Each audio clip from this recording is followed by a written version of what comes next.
All right, so this cutting board is going to be one I haven't done yet. It'll be like a brick pattern. Like I said, I haven't done this yet. I just got all the wood we need. I just got it all squared up. Normally it comes from the shop with three sides done, so you can just rip one side on the table saw by yourself. But neither side was done, so I had to square everything up. Now it's all perfect. So now it's time to get all the strips cut, and then the smaller pieces cut for the inside. I gotta glue up, and then we gotta cut it, then we gotta glue it, and then you'll see the brick pattern. So let's go ahead and get all those pieces ripped down so we can get them all glued up.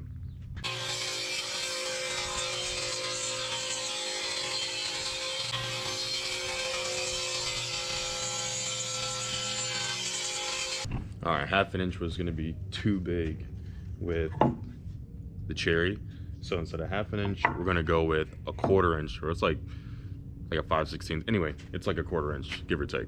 So we're gonna cut those down. I'm gonna need about 12 of them. So we're gonna be making a lot of these, and then we'll be ready for one glue up. Before we cut it, use the other 6 pieces. I'll just show you. Let's go.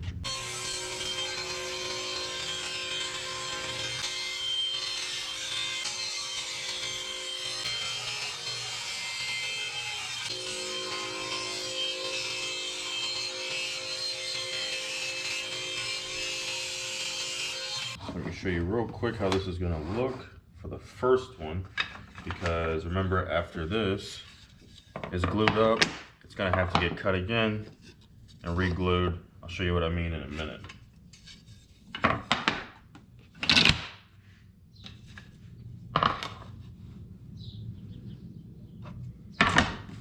So this will be the first glue up. Once this is glued up, we'll cut it, horizontally this way, and then we'll put these in between it like that. And that'll be our next glue up, and that's what will give us the brick pattern.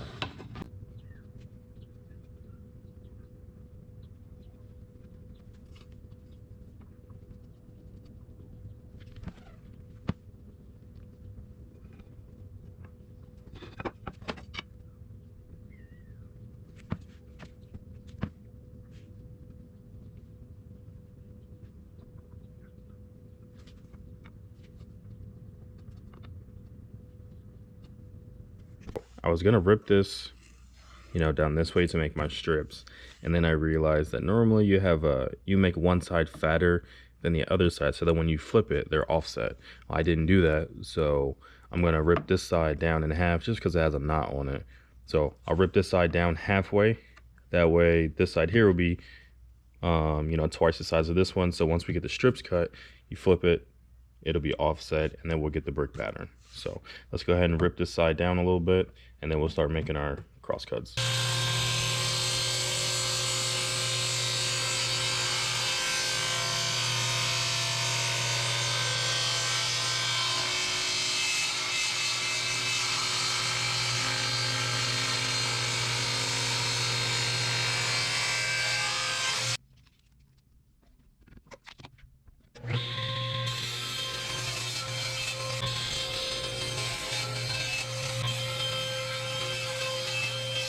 Just did the cross cuts. So now it's time to flip every other to make sure that the pattern worked out. This is like probably the most exciting part for me. Mainly because, well, if I'm wrong, then it's a huge disappointment. But if I'm right, then it'll all work out.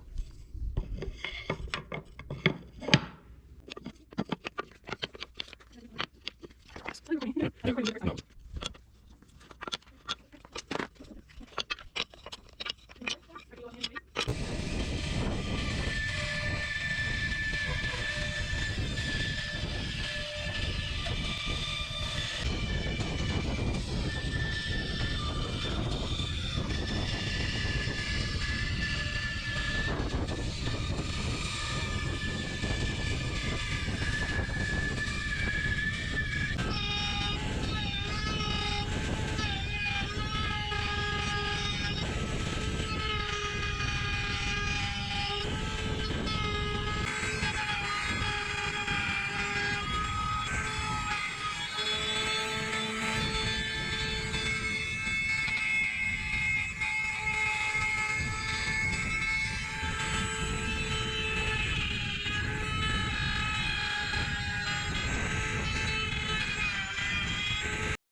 Got a new saw blade put on here because it kept burning the wood. Pretty sure you guys seen it when I was making those long cuts. It would burn the wood a little bit. Got tired of that happening because sometimes it doesn't meet up perfect like I needed to. So we got the saw blade replaced. We got a new router, new bit in the router, so we can round over these edges. So now we'll get these edges fixed. You know, we still got some pieces here sticking out. We'll do that, round over all the edges, get it sanded down, and then it's the finish.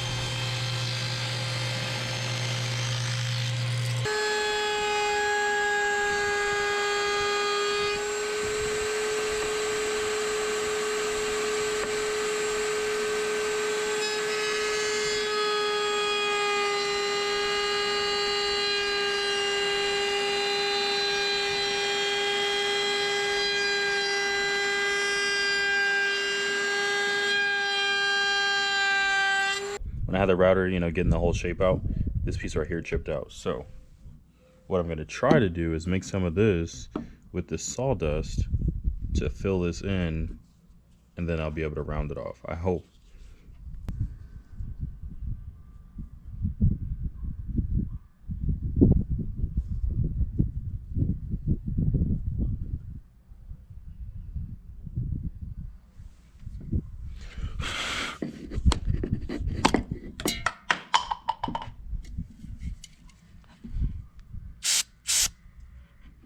Just finished with the 100 grit, move it up to 120. So I water popped it in between to raise the grain. Now it feels real fuzzy, and then we'll knock it down. Once we just right before we switch to the next grit, we'll water pop it again, bring that grain back up, make it feel all fuzzy, knock it down again. By the time we finish with this, up at like 220, 320-ish, it'll feel smooth. It'll be just like glass. And once you wash it, you won't get that fuzzy feeling. So that's why we water pop in between. And this little fix kind of worked out pretty good. Still needs a little bit of attention, but that worked out pretty good. All the sanding is done. I wish you guys could feel how smooth this thing is. It's like a baby's butt. It's pretty smooth. I started out at 80 grit, went up to 100, 120, 180, 220, and then I finished it off with 320, and it's so smooth. So I'm wiping it down right now so I can put the beeswax and the mineral oil mixture on there.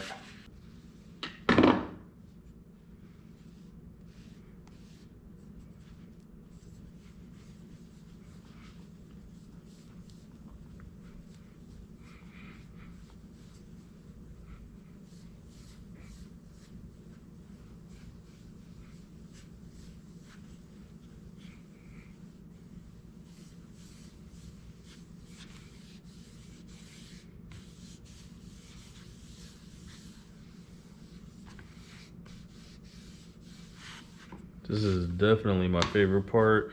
After all that hard work, you finally get to see what it's gonna look like.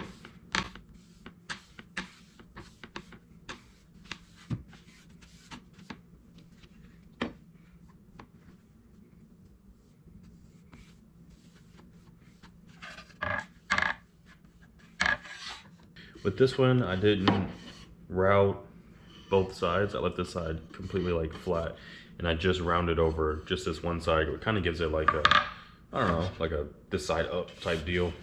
This is the first time I've tried this, so we'll see how you guys like it. I might do it again. I kind of like it. All right, everything looks good. Let me grab a paper towel, wipe this thing down. That'll be it.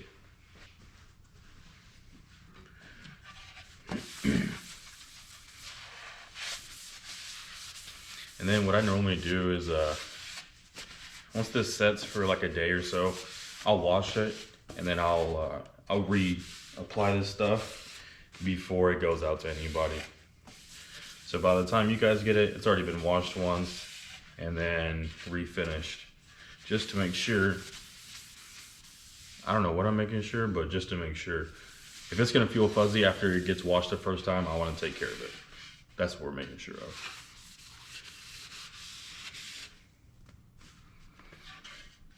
There it is, guys.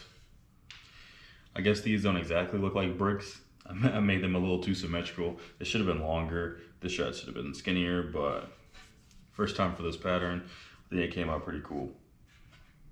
Appreciate you guys watching.